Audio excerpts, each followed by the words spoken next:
Antes era verde, ya va madurando, ya es gris. Bueno, muchas gracias por estar aquí, los de tierra y los de aire. También los de fuego y los de agua, ¿verdad?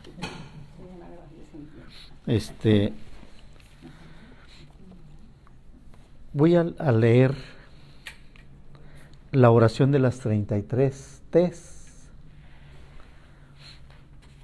Y les dejo de tarea que encuentren las T's. ¿Cuántas T's existen? Porque se dice la oración del demiurgo, la oración de las 33 T's. Esa es tarea de ustedes. Encuentren las 33. Dice así: oh demiurgo, escúchame. Demiurgo eterno, demiurgo infinito, demiurgo único. Fuerza, justicia, amor, ayúdame. Tú que eres flama, tú que eres fuego, tú que eres luz, protégeme. Tu substancia espiritual y eterna, ser perfecto, engendrado, inmutable, que eres sin comienzo, sin medio y sin fin, y que eternamente se engendra a sí mismo. Tu arquitecto sublime, que por la fe de tu voluntad sales de la nada a todo el universo. Tu eje y polo del cosmos, infinito, eterno, increado. Tu causa original y permanente de toda cosa. Tu amo y estabilizador de los mundos. Tu maestro de las entidades de los 3 mundos. Tu fuente inagotable de vida e inteligencia. Yo soy tú mismo. Yo te veo en todas partes. Yo te siento en todos los lugares. Tu verbo es la armonía de los mundos y de los cielos. Tú eres todo. Tú eres la vida. Tú eres la muerte. Tú eres lo vacío. Tú eres lo pleno. Tú eres la oscuridad. Tú eres la luz. Tú eres el silencio. Tú eres el trueno. Tú estás arriba, abajo, adentro, afuera, en el centro y en la periferia. Tú envuelves el infinito y el infinito está lleno de ti. Tú abrazas y lo contienes todo. Tú eres todo que es uno. Oh demiurgo, oh maravilloso silencio. ¿Ok? Entonces hemos leído la oración al demiurgo cuando inicia el ceremonial bajo la tutela, bajo la presencia de Mercurio, el mensajero de los dioses, y se llama oración al demiurgo y se pronuncia en francés, ¿verdad? En francés. Para los que no saben francés, pues recuerdo una anécdota que me platicaron del maestro Laferrier en una charla que dio en Sudamérica. Estaba platicando con unas personas en francés y se le acercó el entonces Getuls Juan Víctor Mejías, ahí esos circulitos que se hacen después de las pláticas, se hacen grupitos así para platicar sobre lo que entendieron, lo que captaron de la charla o algunas otras cuestiones, ¿no? Estaban ahí juntos, estaban ahí los reunidos y llegar Juan Víctor, ¿verdad? El muy respetable, posteriormente venerable Satarhat, pues no entendía nada. Y que le dice así discretamente al maestre: no entiendo nada. Y le dice el maestro, le queda viendo el maestro, es más o menos de la misma altura, ¿verdad? Más o menos de la misma altura, física, ¿verdad? Le dice: ¿qué no sabe francés? No, no sé francés. Pues estúdielo. Y así le dijo. Entonces, eso fue una anécdota que me contaron, ¿no? Hace mucho tiempo, ¿verdad? Entonces, nuestro francés, cuando leemos, cuando decimos la oración, pues es nuestro francés, ¿verdad? ¿Sí? Como cuando llegaron aquí a México, pues una oleada de franceses llegaron aquí a la GFU, ¿verdad? Ulven Elíes, entre ellos, uno de ellos, reverendo Gagpa, ¿verdad? Que hace poco tiempo falleció, a sus 90 y tantos años, ¿verdad? Dani Cardinó, etcétera, o sea, alguno de ellos también ya falleció hace 3, 4 años, ¿verdad? Y me cuentan, o sea, yo no estuve presente, pero me cuentan que se interesaron al final de la charla, o sea, cuando al final de las charlas normalmente pues platicamos, ¿no? Y se sorprendieron porque iban a aprender mucho ahí en las reuniones jefeusianas y sobre todo aprender el sánscrito, ¿verdad? Y pues que nosotros casi no decimos el sánscrito, más que una que otra palabra. ¿Y qué es lo que rezan al principio? La oración del demiurgo en francés. Nosotros creímos que era sánscrito. Y era la oración al francés. Como ellos sí sabían francés. Nada que ver con el francés. Sí, me cuentan eso, o sea, me cuentan eso que pasaba, ¿no? No sé si con estos hermanos que mencioné, sino con otros más, ¿verdad? Pero puede ser posible, ¿no? Porque recuerdo las primeras ceremonias que yo asistía, esta oración al demiurgo, se rezaba bien rápido. O demir se cotemo, demir se eternel, demir se infinito, demir se decía rápido. Yo creo que, como dicen por ahí algunos, cuando uno no sabe algo, un tema o algo, ya quiere acabar rápido, ¿verdad? Sí, así me pasaba a mí cuando me dediqué a la educación, la clase, que es de 1 hora, ¿verdad? 1 hora. A los 20 minutos, ¿qué más digo? Ya se me acabó todo el tema, el tema de la clase, ¿no? Híjoles, es todo por hoy, nos podemos retirar. Sí, porque así pasaba las primeras veces que yo empezaba a incursionar en la didáctica, en ese aspecto, de dar clases, pues me pasaba eso, y yo no sabía eso, ¿no? O sea, no lo entendí, porque unos años antes, cuando yo vivía aquí en Monterrey, me invitaron a dar clases en el Tecnológico de Monterrey, ¿verdad? Un compañero, un compañero mío que egresamos juntos como ingenieros, y él daba clases en el Tecnológico y me invitó a dar a una clase. Me dijo, ¿qué te parece, Guillermo, si tú das la clase? No, es que yo no dije, yo jamás voy a ser profesor, ¿verdad? O sea, no me atreví yo a dar clases frente a jóvenes, o sea, casi de la misma edad que yo, sin saber que años después a eso me iba a dedicar por más de 30 años, ¿no?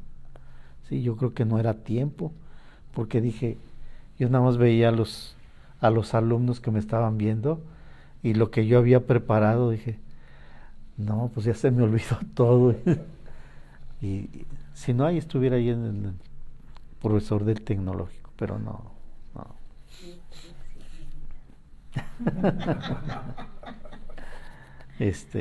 Y así va pasando, ¿no? Con el tiempo uno va aprendiendo, ¿verdad? Va aprendiendo cómo desenvolverse ante el público o cómo enfrentarse a las situaciones, ¿verdad? ¿Sí? Y en esas primeras clases que yo di en el Tecnológico de Puebla, yo trabajaba en la Volkswagen, ¿verdad? es Volkswagen. Entonces salía del trabajo de allá y me iba rápido al tecnológico, ¿no? En las tardes nada más, ¿verdad? Y llegaba a las clases de la tarde y, híjoles, y tenía que preparar el tema, ¿no? Porque para dar una clase hay que preparar el tema, pero yo me sentía incapaz, incómodo, porque no tenía tiempo. O sea, tenía que irme a la fábrica, a la empresa esta, en la mañana, 8 horas, y a veces nos exigían tiempo extra. Era difícil, para mí fue difícil, y tuve que renunciar a uno de los 2 cargos, ¿no? Que fue precisamente a la fábrica de autos, y mi pretexto era que olía mucho a pintura, ¿verdad? ¿Sí? Porque estuve en una nave. En ese tiempo había como 3 o 4 naves. Ahorita hay como 15 o 20 naves. Preside enormemente la empresa esta, ¿no? ¿Sí? Entonces estaba en una nave donde había piezas intercambiables como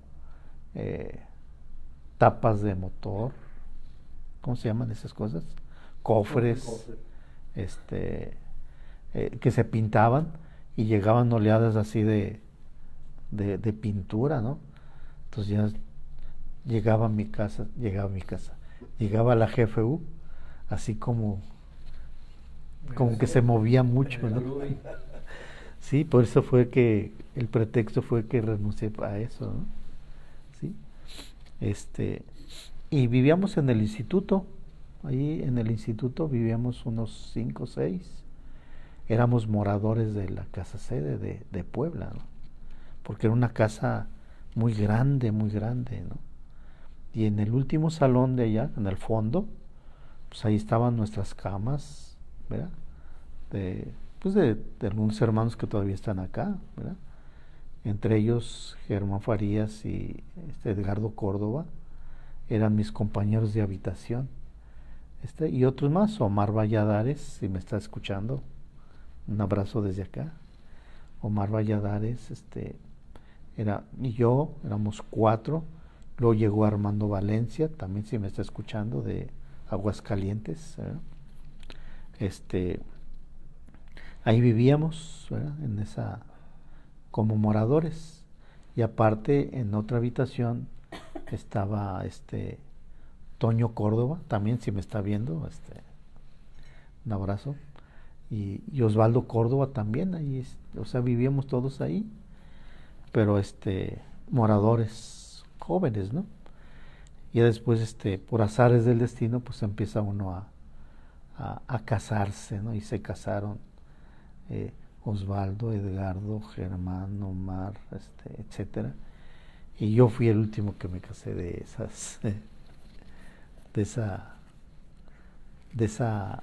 esos días añorados, ¿verdad?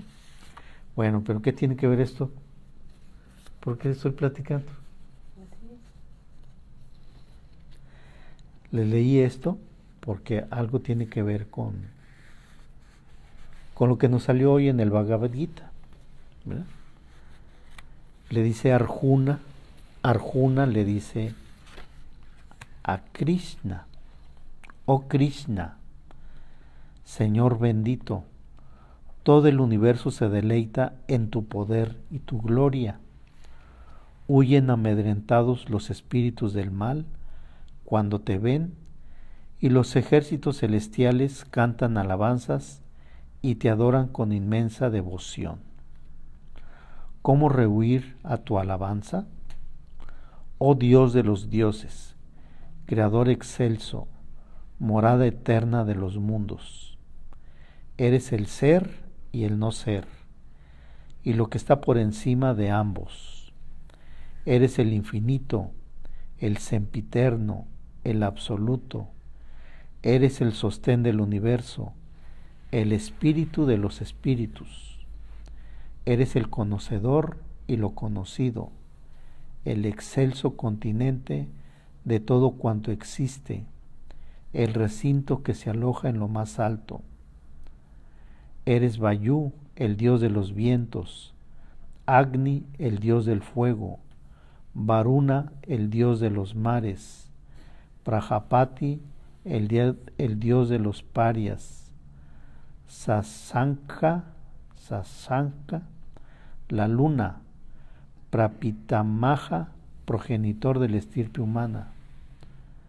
O sea, yo lo relacioné con la oración del Demiurgo. Cuando leí esto, lo relacioné con la oración del Demiurgo, ¿verdad? Entonces, como si hubiera algo muy superior, algo que es desconocido, que no se tiene explicación, aunque uno da explicaciones, ¿verdad? Algunos no las aceptan. Por ejemplo, ayer en la madrugada en Puebla, ¿verdad? Así dice la noticia, de que por varias horas se escuchó ruido en el cielo, ¿verdad? O sea, como ecos, ¿verdad? Y nadie sabía qué es lo que pasaba, ¿no? Hace como 2 años, tal vez más, se escuchaban como silbidos en algunas zonas. ¿De dónde vienen esos silbidos? ¿Verdad? No, del Popo no. Dicen que las capas de calor con las capas de frío, al chocar, producen ese efecto, ¿verdad? ¿Sí? Pero otros achacan que dicen que son las trompetas de Dios cuando se acerca el final de los tiempos, ¿verdad? El fin del mundo, ¿verdad? Entonces, pues son 2 posiciones, y habrá otras más posiciones para interpretar esos ruidos, ¿verdad? Esos sonidos. Algunos han sido grabados, no sé si han escuchado eso, que le llaman, ¿cómo le llaman? Trueno del cielo, algo así, ¿no? Y hay varios videos de otros lugares del mundo, otros países, donde se escuchan esos sonidos, pero nadie sabe quién los origina, ¿no? Y así como ese fenómeno de la naturaleza, porque es algo natural, ¿verdad? Pues habrá otras manifestaciones de la naturaleza que no nos explicamos, ¿verdad? ¿Sí? Así fantasmagóricas, ¿no? Recuerdo, ahorita que estoy hablando de esto, recuerdo una ocasión que hubo un accidente allá cuando éramos chiquitos. Bueno, yo tendría como unos 6 años, ¿verdad? Más o menos 6 años. Y tengo otro hermano que es 3 años menor que yo. Entonces él tendría como 3 o 4 y yo unos 7, ¿verdad?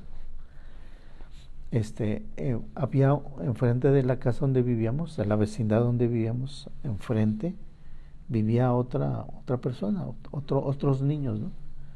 Y uno de ellos se murió en un accidente, ¿no? Y mi hermano me platica, hace como 10 años me platicó, yo no sabía, dice que ese niño iba con él a jugar cuando ya estaba muerto. O sea, cuando me platicó, pues yo pues es una plática de él, ¿no?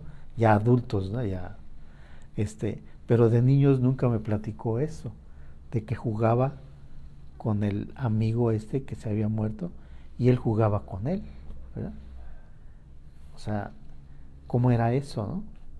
Y ese es un fenómeno que existe, ¿no? O sea, fenómenos que existen, que uno no se explica, pero que son reales, o sea, son verdaderos, ¿sí? Muchos le llamarán sobrenatural, pero pues, lo sobrenatural no existe, existe lo natural, ¿verdad? Para algunos es natural, para otros será sobrenatural, pero si a alguno le sucede, pues es que es natural, ¿verdad? Entonces así hay muchas incógnitas en el universo, ¿no? En el mundo en general, ¿verdad? O sea, no tenemos por qué sorprendernos de muchas situaciones que pasan o que suceden. El mundo es tan infinito que no sabemos cómo vaya a ser, ¿no? O qué más haya, ¿no? ¿Sí? ¿Qué más nos gobierna, ¿no? ¿Sí? Ese conjunto de leyes que nos gobiernan, ¿verdad? Etcétera. No sé si hay alguna pregunta. No hay preguntas. Mejor. Y de aquí del público presente.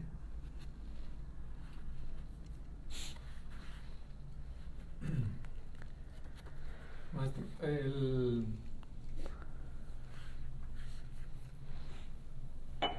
lo que nos une a algunos otros grupos que no son de la GPU es también la alimentación, o sea, la alimentación sin carne.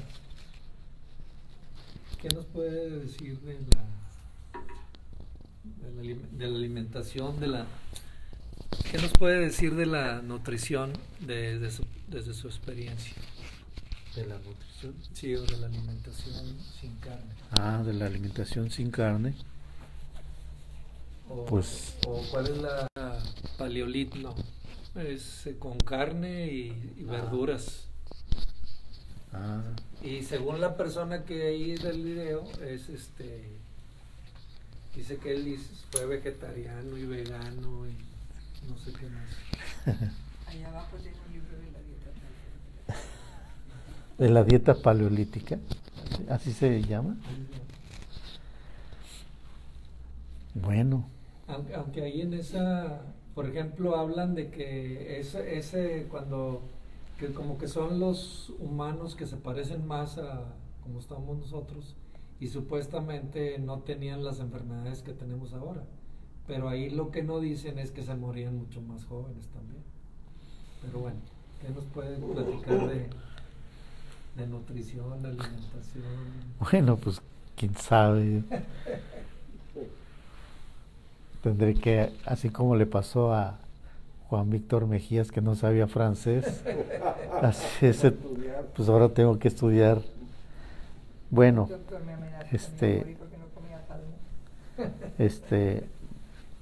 bueno, yo sí llegué a comer carne, ¿verdad? Sí, más o menos como hasta los 20 años, por culpa de Ríos, gracias a Ríos, ese gran escritor mexicano que a muchos mexicanos los hizo pensadores, ¿verdad? Por tantas opciones que tenía para escribir de todo, de filosofía, de política, de religión, de técnicas, de alimentación, de todo, ¿verdad? Y me tocó en la calzada, en Madero y Juárez, se ponían unos puestos de revistas antiguas, ¿verdad? Y yo iba por ahí, ¿verdad?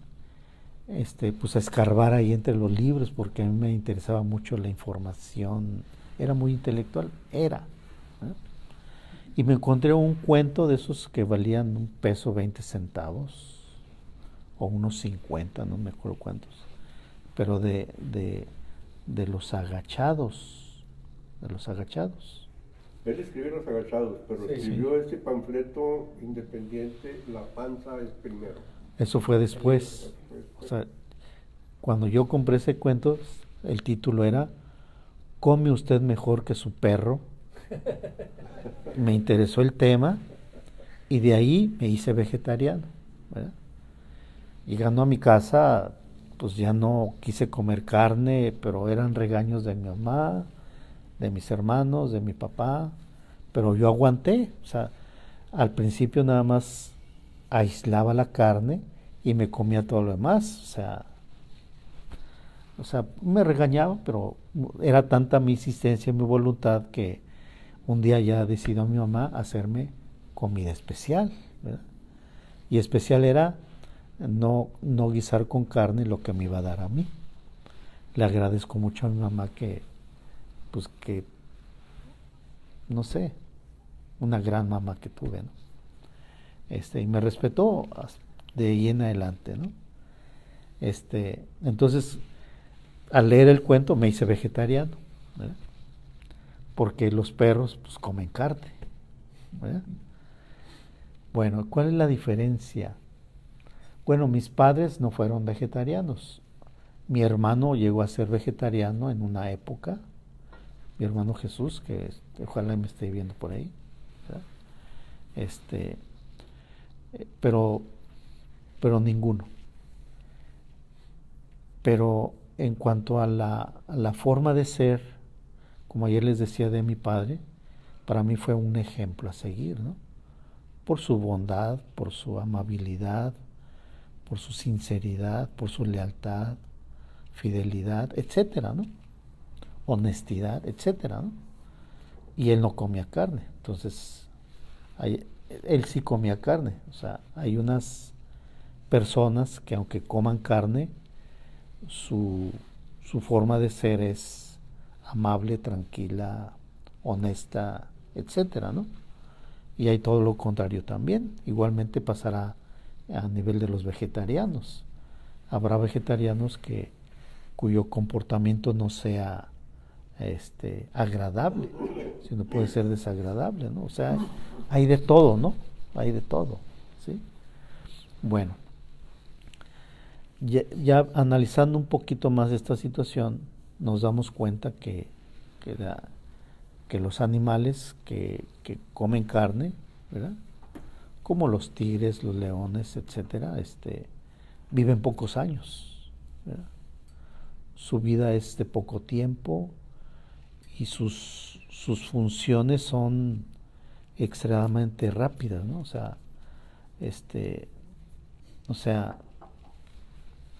un ser humano tenemos no sé cuántos metros de intestinos, 6, 7, 9, no sé cuántos metros, ¿no? De aquí hasta por allá, ¿no? De intestinos, ¿no? Y los animales carnívoros tienen, no sé, medio metro, 1 metro, 2 metros, no sé cuántos metros tengan los carnívoros, de tal forma que ellos pueden desechar fácilmente lo consumido, ¿no? Y los seres humanos, por esas vueltas que tiene que dar pues ese alimento, pues tarda tiempo, ¿no? Entrarán en putrefacción. Y además los animales carnívoros tienen pues garras, colmillos, sentidos muy agudos, y nosotros pues padecemos esas cosas, ¿no? Nuestros sentidos no están tan agudos, etcétera. Esa es la parte fisiológica, ¿no? ¿Sí? Lo que interesaría serían las actitudes de uno, ¿no? ¿Sí? No tanto comer carne o no comer carne, todo depende de la actitud de uno, ¿no? ¿Sí? Como les digo, hay quienes comen carne y son personas muy honorables, muy respetuosas, ¿verdad? Y hay quienes no comen carne y son agresivas, son malas, ¿no? Entonces hay de todo. Esta alimentación vegetariana pues es recomendable porque es menos tóxica, ¿no? Se dice que pues unos cuantos gramos de carne, ¿verdad? Tiene miles de toxinas, ¿no? Cadaverinas, purinas, lecitinas, etcétera, o sea, que contienen esa carne, ¿verdad? Y además, cuando uno va al baño, ¿verdad? El mal olor del desecho, el que come carne, es fuerte, es intenso. Y de un vegetariano no tanto, ¿verdad? No tanto. Etcétera. O sea, no sé si sea una consecuencia de eso, porque es un estado de putrefacción. No es lo mismo putrefacción que fermentación, ¿verdad? Las verduras, las frutas producen algo de fermentación, pero las carnes están en estado de putrefacción. están echadas a perder, ¿no? ¿Sí? ¿Cuál sería mi conclusión, verdad? Mi conclusión sería de que son etapas que vamos pasando los seres humanos, ¿no? Si consideramos que existen esos etapas, desde las etapas instintivas hasta las etapas donde uno se hace más pensador, ¿verdad? Hay muchos rangos, muchas etapas, ¿verdad? En los extremos, de la parte instintiva a la parte más razonadora, ¿verdad? ¿Sí? En la parte instintiva, pues uno es muy necesitado de experiencias fuertes, rudas, extremas, ¿no? En cuanto a alimentación, ¿verdad? Requiere excitantes y estimulantes, ¿verdad? Y poco a poco se va a ir purificando, limpiando su organismo, de tal forma que llegará un momento en el cual su alimentación sea lo menos tóxica posible, lo más agradable posible, lo más sutil posible, pero son etapas. No sé cómo explicarlo, o sea, nunca me habían preguntado esto, ¿no? Para la otra. Simplemente experimentar, ¿no? Probar. El maestro Estrada, en todas las charlas que platicaba él, que él decía, todas las charlas, siempre ponía énfasis en la alimentación vegetariana, ¿verdad? En todas, sea el tema que fuera, siempre él ponía énfasis en la alimentación vegetariana. ¿Por qué? Porque decía que habrá cambios en las actitudes humanas, en las formas de ser humanas, cuando sea más vegetariano, cuando la humanidad sea más vegetariana, habrá cambios en las formas de ser de las personas, ¿verdad? Ya no habrá tantas necesidades ahorita humanas que son de codicia, de materialización, de maltrato, de saqueos, de robos, de muertes, de asesinatos, ¿verdad? ¿Sí? Y se supone que puede ser un producto por comer carne, ¿no? ¿Verdad? Ojalá y si hubiera cambios en la alimentación y nos daríamos cuenta si es cierto eso o no, ¿verdad? Entonces, cambiar el estado de conciencia pudiera ser cambios en la alimentación, ¿verdad? ¿Sí? La única forma de comprobarlo es experimentándolo cada quien, ¿verdad? ¿Sí? Que cada quien haga su experiencia vegetariana de un mes, de un año, de 7 años, no sé cuántos años, y compruebe cómo está su estado de salud, ¿verdad? Cómo son sus actitudes, su forma de pensar, de reaccionar, ¿verdad? De sentir, ¿verdad?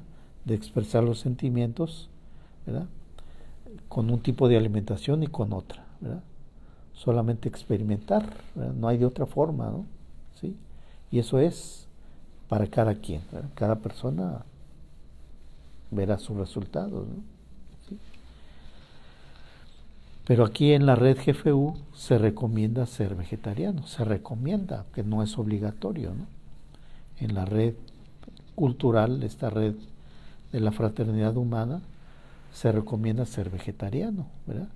Como una forma diferente de alimentación, lo menos tóxica posible, ¿verdad? ¿Sí? Pero, pues cada quien, ¿verdad? Que experimente su alimentación, ¿no? Y además dicen ahí que los ovolacto vegetarianos, ¿verdad? Si le quitamos el ovolacto, quedará vegetariano, ¿verdad? No sé por qué los veganos porque productos de animales, ¿verdad? Sí. Como la miel, que es un producto de un animal. Y no usan nada que traiga piel. Y nada. Lacto, ni zinc, El huevo. Ajá. Sobre esto, otra anécdota del maestro Laferrier era que en una de sus charlas que dio, ¿verdad?, había una persona que se distinguía por ser así, ¿cómo se dice? Que estar protagonista o antagonista, ¿no? Así, no, que yo opino esto, yo opino aquello, que no es cierto, no, yo esto, yo aquello, ¿no? Total que le pregunta, dice, bueno, que usted habla del vegetarianismo, de no maltrato a los animales, etcétera, pero veo que sus sandalias, su calzado, están hechos de animal, ¿verdad? Y que el maestro lo que hizo fue ver sus sandalias y le contestó, dijo, efectivamente, ¿sí?, pero es lo único de animal que tengo, ¿sí? Y no era vegano el maestro, ¿no? No era vegano, porque usaba sandalias así de ese tipo de cuero de animal, ¿no? Pero de eso fue lo que dijo. Sí, es lo único de animal que tengo, ¿no?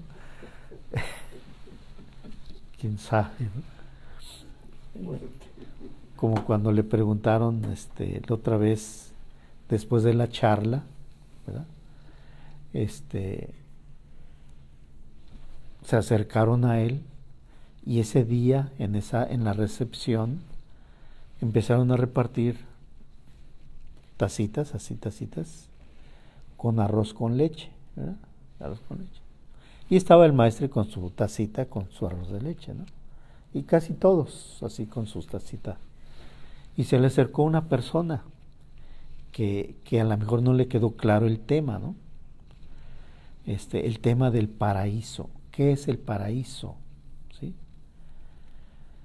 Posiblemente en el transcurso de la charla el maestro haya hablado del paraíso, el cielo, el nirvana, ¿verdad? Y se le acercó esa persona y le dijo, ¿qué es el paraíso? Y el maestro, que estaba con su cucharita, su arroz con leche, dijo, el paraíso es este rico arroz con leche. Pues es el momento, es el disfrute, es lo que está haciendo, ¿no? Sí, entonces ese era el paraíso, ¿verdad? Si le ha preguntado en la charla, le hubiera contestado otra cosa, pero ahí estaba él ocupado en el arroz con leche, ¿no? Sí. Cuando en otra ocasión estaba, también terminó su charla, ¿verdad? Normalmente así pasa, y se reúnen grupos, ¿no? Así, grupitos pequeñitos. Y estaba el maestro con un grupito, platicando, ¿no? ¿Sí? Amenamente, en español, ¿verdad? Y luego se les acercó un muchacho, para meterse ahí al grupo, a ver qué escucha, qué aprende, qué entiende, ¿no? Y estaba en eso. Cuando de repente este muchacho, instintivamente o inconscientemente o conscientemente, metió su mano en el bolsillo y sacó una cajetilla de cigarros, ¿verdad? Como en automático saca su cigarro, ¿no?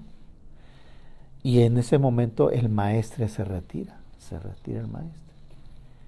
Y había una amiga de este muchacho que le dijo, ¿no acabas de escuchar que el cigarro, que es malo, que provoca vicio, que por qué vas a fumar? Pues aquí no se fuma, que quién sabe qué. Lo quiso regañar, ¿no? O sea, o llamarle la atención al pobre muchacho ¿no? Pues ya se quedó así medio sorprendido, porque, pues, ¿qué hago? Ya ves, ya se fue el maestro. Le decían maestro al maestre, ¿no? Y luego ya venía el maestro otra vez. Ya ves, ahí viene otra vez el maestro. Te van a correr, le dice. Te van a correr. Y no lo iba a correr. Simplemente al llegar al maestre, le entregó al joven un cenicero para su cigarro, ¿verdad?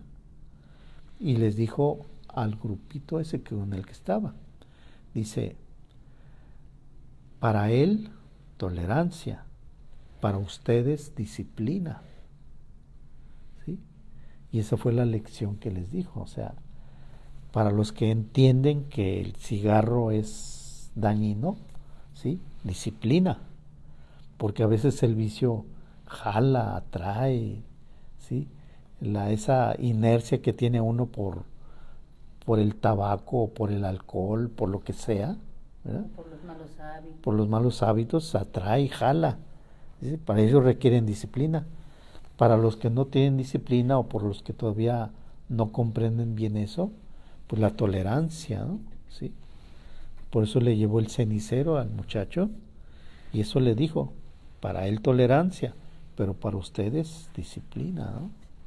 Sí, es algo muy interesante, ¿no? Cómo define exactamente una cosa y otra. ¿Y es la hora? Bueno, pues muchas gracias por estar aquí. Mañana hablamos del Bhagavad Gita. De Arjuna. Pax. Pax. Hasta mañana a la misma hora.